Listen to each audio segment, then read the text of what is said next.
Namaste guys and welcome back to my channel. I'm Divya and I make videos book related, so make sure to like, comment and share as much as you can, and don't forget to subscribe to my channel.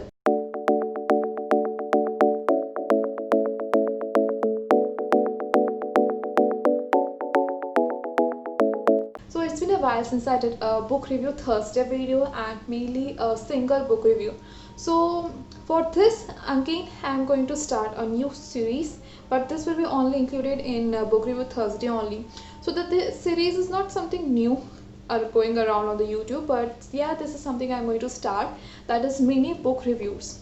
If I'm not able to do a single book review, I'm going to do book reviews of the books, multiple books, and those are like really 1 minute long. I hope so they are going to be 1 minute long, so that I could put more book reviews out there for you. So this is the first edition of this whole book mini book reviews, and today I'm going to be reviewing 4 books. I hope you like this video. So let's get started. The first book that I read for my Disney readathon mainly in the August was The Surface Breaks by Lewis O'Neill. So this book is again really gorgeous. The cover page is absolutely gorgeous, and so is the spine. I have already shown you in my blog. You can check that here. So the book is about, like, of course, a Little Mermaid retelling, and the book is about Ariel, but not exactly Ariel. Her name is Gianna. I don't know how to pronounce her name. So she's a mermaid, and the whole sea world, the whole ocean world is actually kind of dominated by male fishes or species, mermaids here, and the female, the mermaids, are being often looked upon, and they need to be always pretty and just obey what the male mermaids are saying. So this book is like a feminist retelling of the book. I didn't like it at first because the story was actually kind of predictable, as it was a Little Mermaid story retelling, and the writing style is of course good. The descriptions are really beautiful, and the whole ocean world, the kingdoms, even the mermaids and mermaids are described beautifully. But there are some things in this book that might trigger someone, as this book has really male dominating special, like mermaids are really male dominating. They are really not good. Even the human version of Eric is not good. He's really bad, disgusting.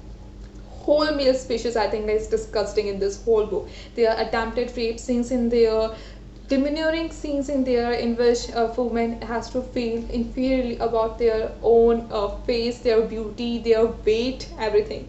So there are some trigger warnings in that book that should come. And this is again a young, like not young adult, new adult book. So yes, so the writing style, everything is good about this book. The plot became really predictable for me. The ending felt kind of abrupt. It came suddenly and ended suddenly.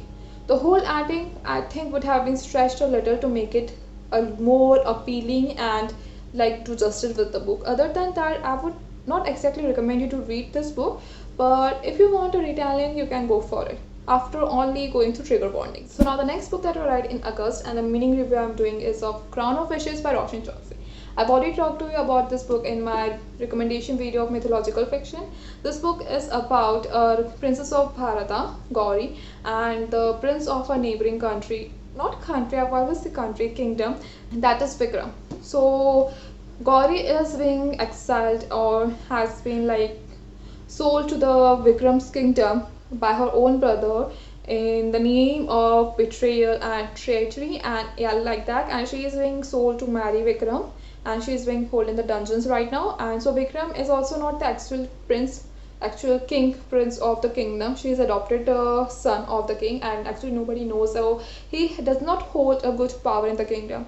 So he got an invitation to play this game, treasure hunt kind of game, organized by Kubera, Lord Kubera, the Lord of Wealth.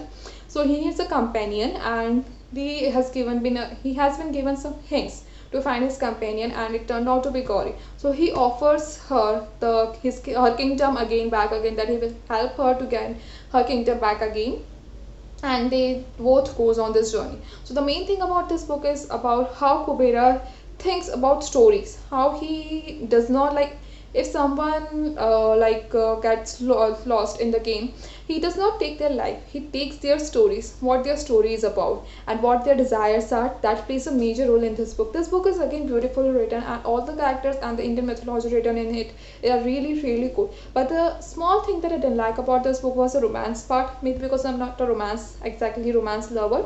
So yeah, I would highly recommend you to read this book for Indian mythological fiction. Now, the third book that I kind of read but kind of didn't read, I DNF this book, is Shiva by Maggie Stiefvater. So this book is actually I've read for my Ursula Prong, that is a book with the character who changes their appearance often. So I found this book on my shelf long standing and haven't been read it for quite a long. I have the whole series actually.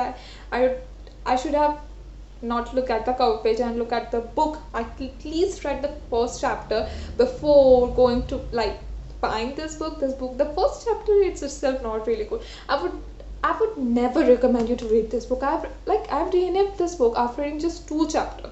I have to drag myself to read the second chapter. This book is really terrible. I don't know about the whole series because I don't think I'm going to read the next 2 books in the series at all.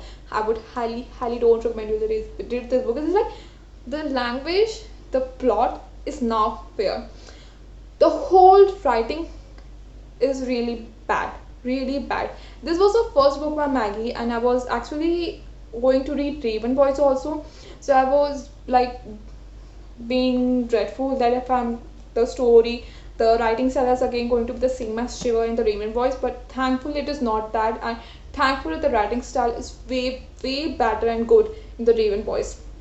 So if you are going to start reading for Maggie Stiefvater's book, from this book I would highly recommend you to drop this book. Do not read this book at all.